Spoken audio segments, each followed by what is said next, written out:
Alors, pour la quatrième partie concernant les incohérences au niveau fonctionnel de la CEI.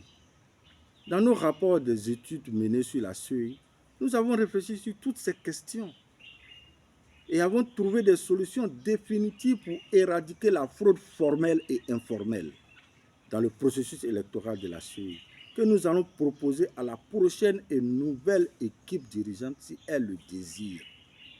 Car celle-ci a rejeté toutes ces propositions salutaires. Nous proposons par exemple, entre autres, de faire élaborer par les services de la DOE un document de bonne conduite signé par tous les candidats des différents scrutins lors du dépôt de leur candidature. Dans ce document, il sera inscrit des dispositions basées sur le code électoral et autres mesures allant dans le sens de la transparence du scrutin et l'équité du traitement de tous les candidats sur toute l'étendue du territoire national. Toutes ces mesures et dispositions seront assorties de sanctions disciplinaires allant de l'annulation de certaines voix ou de l'annulation du scrutin dans certaines zones ou du retrait même de la candidature des candidats qui auront violé ces dispositions et traduit les fautifs, leurs commanditaires et le candidat incriminé devant les tribunaux compétents. Cela permettra de réduire ou éviter les bourrages d'urnes, la violence dans les lieux et bureaux de vote, la criminalité politique, l'empêchement des électeurs de voter, l'empêchement des candidats à battre campagne dans certaines zones ou régions, etc., etc.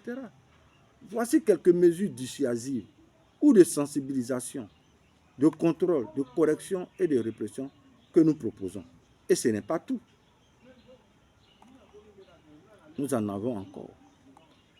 Dans le processus électoral, du début jusqu'à la fin, ce sont les représentants des candidats issus des partis politiques chanceux d'être à la CEI centrale qui organisent les élections sur le terrain par l'intermédiaire de leurs mandataires sous l'orientation du parti politique majoritaire dans les instances de la CEI. C'est le système que la CEI a mis en place depuis 2010 et reconduit jusqu'aujourd'hui. Ce sont eux qui dressent les listes des agents enrôleurs pour le renouvellement des listes électorales, les listes des agents distributeurs, les listes des agents de bureau de vote. C'est aussi eux qui s'occupent des réclamations sur les listes électorales et enfin, qui supervisent le déroulement du vote. C'est encore eux qui font la proclamation des résultats dans leurs localités et convoient les procès-verbaux vers les bureaux régionaux de la CEI. En fait, les élections en Côte d'Ivoire ne sont pas organisées par la CEI, mais sont organisées indépendamment de la CEI par les partenaires politiques de la CEI qui sont dans les différentes localités du pays. Des personnes qui sont pour la plupart sans niveau intellectuel appréciable. La CEI sous-traite ses responsabilités à des particuliers qui sont les commissaires politiques. De façon laconique et simpliste, nous dirons que la CEI donne l'organisation des élections aux partis politiques du candidat majoritaire aux commissions électorales centrales et locales. C'était le cas en 2010, c'était le cas en 2015, 2018, 2020, 2021 et 2023. Et si nous ne prenons garde, ça sera la même chose en 2025. Un autre exemple pour étayer nos affirmations. En 2020, avec le retrait des représentants de l'opposition dans le processus électoral, normalement, selon la structuration de la CEI et son système de fonctionnement, le processus électoral devrait s'arrêter net si les dirigeants de la CEI étaient conséquents avec eux-mêmes et guidés par un esprit d'impartialité et d'indépendance.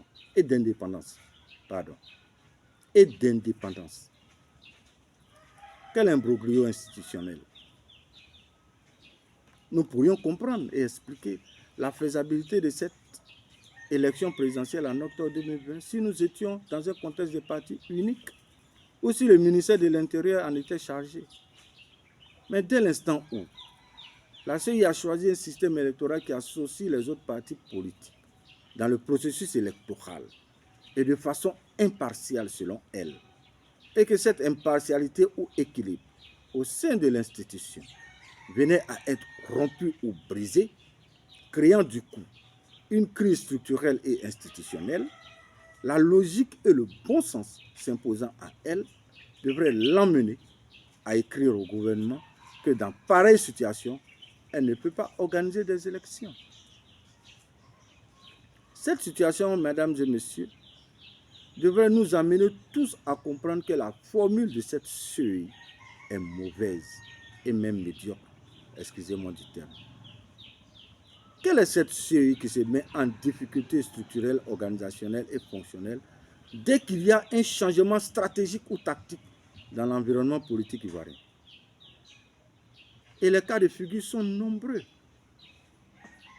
Partant de là, nous nous sommes donc retrouvés avec une CEI déjà largement dominée par le parti politique majoritaire aux commissions électorales et unijambiste de surcroît, violant toutes les lois et les accords régissant la création, l'organisation et le fonctionnement de la CEI. L'organisation de ces élections présidentielles de 2020 s'est faite donc qu'avec les personnes qui avaient pris fait et cause pour le candidat dont le parti était majoritaire dans le processus électoral de 2020. Des commissaires centraux jusqu'aux agents et présidents de bureaux de vote.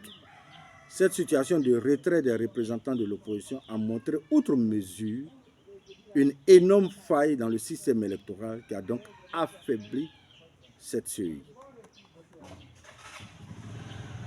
Et entre autres, elle nous a instruit sur le fait qu'on ne peut jamais connaître des candidats d'office à une élection, fût-il la présidentielle. Donc, il n'est pas moralement, intellectuellement et techniquement bon de mettre un tel système électoral en place. Sinon, nous serons toujours confrontés à une situation où les partis politiques qui sont représentés dans les commissions centrales et locales pourraient ne pas présenter de candidats aux différents scrutins, contrairement à des candidats effectifs qui n'auraient pas de représentants dans les instances électorales, surtout à la présidentielle.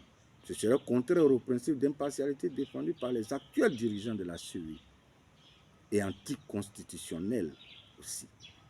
Nous ne sommes pas dans le modèle américain, ni israélien ou anglais ou autre. Et l'on nous parle d'impartialité qui entache. Et l'on nous parle d'impartialité et de crédibilité de la CEI. Troisième incohérence qui entache l'indépendance, l'équité et la transparence de la CEI. Merci et rendez-vous est pris pour la 5e partie. Au revoir.